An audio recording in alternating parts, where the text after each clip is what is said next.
I want to try doing a puddle, kind of puddle pour, a couple of little drops here and there of paint onto my foam board, of which I've already put white house paint down, and I'm then going to do some embellishments with my spatula and do a reverse dip. I'm really enjoying doing them.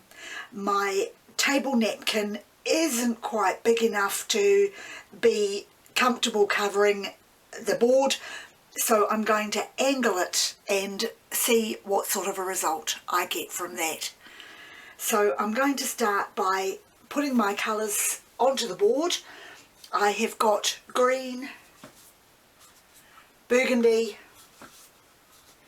light fuchsia and yellow, and a light green for around the edges and embellishments.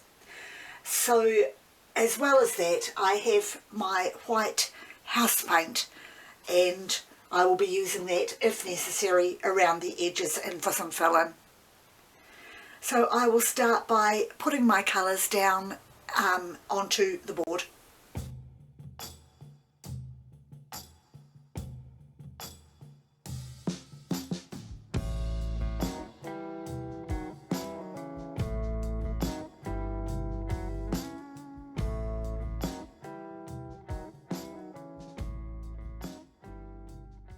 Right, that's my colours for now.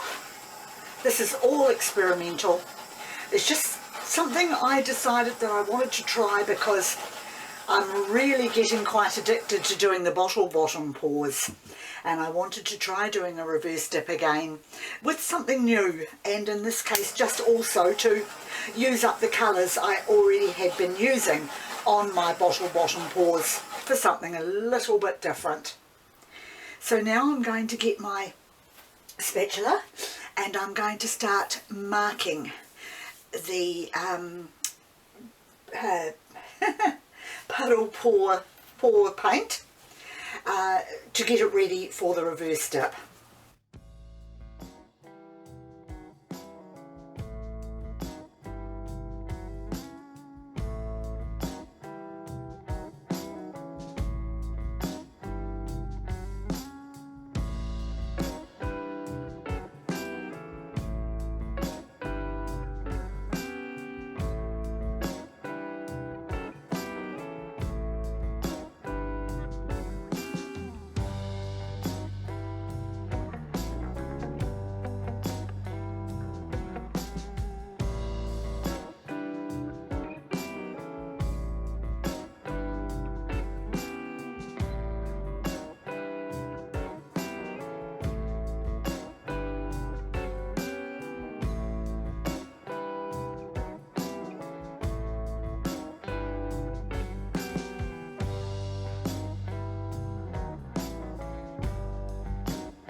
Well, that's my embellishments finished.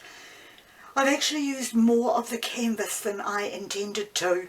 It's looking really pretty, but it means that rather than putting the table napkin on diagonally, I will be putting it across the board properly and hoping that I am able to lift it without too many issues. So I'll get my gloves on, get my damp paper napkin and be back in a minute. So I'm having to be very, very careful with this paper napkin, as it is, although it's only damp, it wants to tear on me. So I'll just put that back again. I'm trying to get it out and as straight as possible without putting too many holes in it. And now I'm going to put it over the paint board.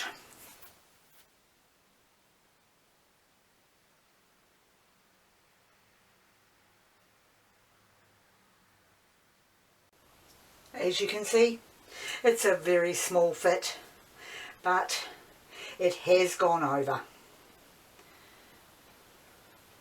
And now, of course, I've got to get out all the air bubbles. I've actually got a foam roller here, which I've had for a while and mislaid, and I found it this morning, so I thought, right, I can put that back into use again because I found it very handy for just gently rolling out these bubbles. And by doing this, missing less bubbles than what I was doing with my fingers.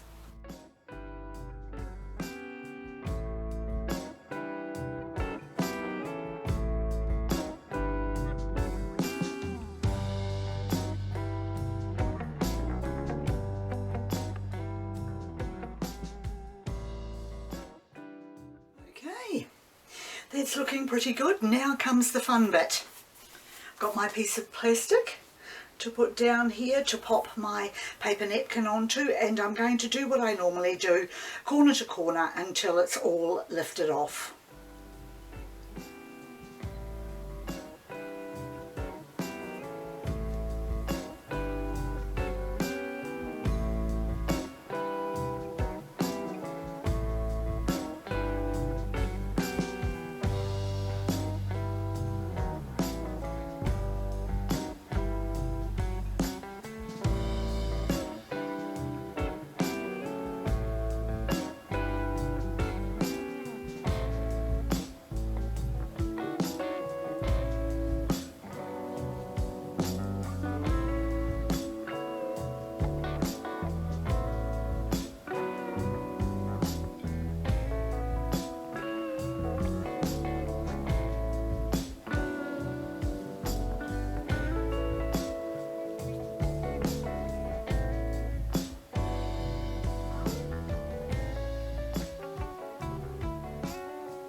Again, it seems to go in the direction that I'm pulling it from, so I'm going to now bring this back with my spatula to there, and this one down to there, so that they kind of are joining in a central area here.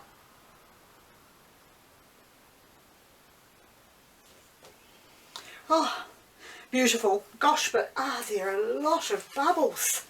My goodness me, the bubbles are quite, yes, extensive. So that, of course, will probably be because this time I used thinner paint. So I will now give it a good torch. And of course, as all these bubbles are popping, they're creating little circles that look like tiny cells. But that's pretty. That's really, really pretty. Very pleased with that. I might just alter the centre slightly again though, as I really would like that to sort of merge rather than circle. So if I bring that round like so, it's almost as though it's merging into place rather than being a central part. And I'll also take the green across it as well, I think. Just slide it round like so. And back this way.